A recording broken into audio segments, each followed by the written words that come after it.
About 1990, fell out of a tree, broke my back. I was incorrectly roped in and cut the rope I was suspended from and fell 30 feet out of a tree.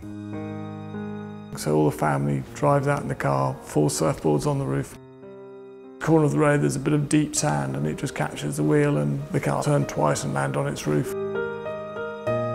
You always have a life plan, well certainly I did, and it's almost like someone's just thrown a bomb in the middle of my road and it's just totally exploded and I've got to find my way around it. My name's Jason and I was injured in 1999. I was studying a marketing degree in Cheltenham at the time. I was also DJing in a nightclub. And then it was about 9 months after that, in the summer of the 99, that I had my accident. I broke my neck playing rugby when I was 17 in 2004. I've been paralysed from the neck down and dependent on a ventilator to breathe. I fell down on a cliff when I was on holiday in Devon when I was 20 years old. I broke my neck at level C5-6. I've loved the work that I did, the patients that I looked after and everything that I did about it. So yeah, it was very difficult then having to take that step back and knowing and accepting that I'm not able to do what I used to do. I had to give it up for a while. I had the decks still and I had them set up for me when I returned home from hospital of a weekend. But you know, they were sitting on the table and it frustrated me because I just couldn't function them. I was sort of given up for a little while because I worked and lived in the countryside, which isn't a particularly accessible place, not even for regular people. So I was very angry about that. You get a pretty strong riot act, you know, when you go in. You'll never walk again. These are the parameters. Don't think of anything else. Work out what you can do with what you've got, but don't think you're going to get better, which is very good because it focuses you on what you need to do rather than wishing for what you might want. Following my injury, I spent 9 months in hospital in the National Spinal Injury Centre at Stoke Mandeville. Whilst I was there, I had to kind of reevaluate my goals and how I was going to lead a meaningful life. It made me a little bit unsure about going back into DJing in venues, whether I would be accepted. I started looking at what I could do, not what I couldn't do. And then life has a new and different meaning, doesn't it? My name's Rob Smith. I'm a director of the Active Hands company. We've been a limited company since 2007 and we are growing about 50% every year. I always wanted to grow Christmas trees. I thought I could make a Christmas tree business that is accessible. Photography is what I do, working mainly in the advertising world. I'd shoot in New York, I'd shoot in France, I'd travelled all over the world. Coming through these doors for the first time after the accident was filled with a bit of fear and a bit of excitement. We had to put a little scissor lift in to the front door which runs off a little remote.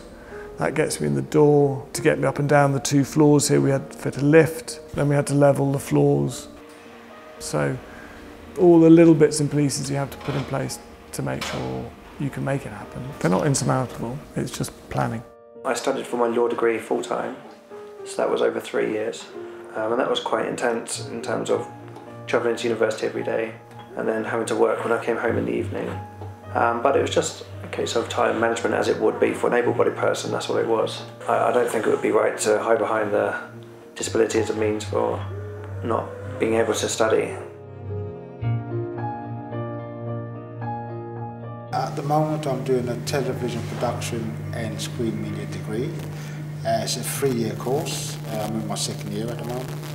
After this year I've got 1 year left and hopefully I'll finish with hopefully a 2-1. I'm not looked upon as a wheelchair user, I'm just looked as part of any group students. So, and no one dwells on my wheelchair. That's the last thing that comes in everyone's mind is that I'm in a wheelchair. I'm Michelle Quested. I work at Birmingham Children's Hospital. I've been a nurse since 2004 when I qualified, and have worked previously as a hands-on frontline staff nurse.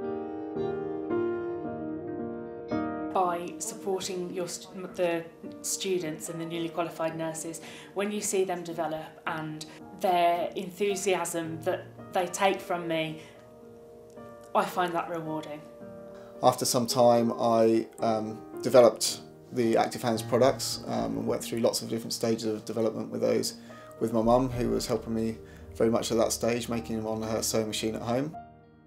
I found that they were really good and I could do lots of different activities that otherwise I wouldn't have been able to manage. Friends of mine from wheelchair rugby and other sports I was involved with said that they really liked the products and could we make some for them as well. I was taken on by a promoter in London and started DJing in London again. I have a show on the radio station, do that once a week. A friend, a DJ friend, said I should get on there, and at first I said, oh no, I don't know how that works with the broadcasting side of things, but I'm glad he persevered with me and got me on there because it's been brilliant. It's just, again, opened up so many doors and I've met so many other DJs and great social life that comes with being on the station as well. If you set your sights on a goal, if you want to embark on a career, there's no reason why you can't. There's assistance out there, whether it be for studying with the disabled students allowance or whatever type of assistance you need at university. There's provision there to help you, and when you start work, there's government schemes such as Access to Work which are there to enable you to go to work. And whether it be a scribe as I've got, or voice recognition, whatever it may be to allow you to work, there's no reason why you can't, but it just takes some planning and a lot of determination. It's not the end of the world, it's the start of a new adventure. I'm certainly on a new path now. I'm not running through the roughs of it, I'm actually on a path. I'm not entirely sure where the path is taking me, but I'm keen to follow it. We really are encouraged by the feedback that we get from people using our aids and saying how much independence they've got from them, how it's helped them to get into the gym and get confidence and lose weight and to do other activities that they couldn't otherwise do. So we're really proud of the company and we're really looking forward to developing it, bringing out new products and going forward in the future.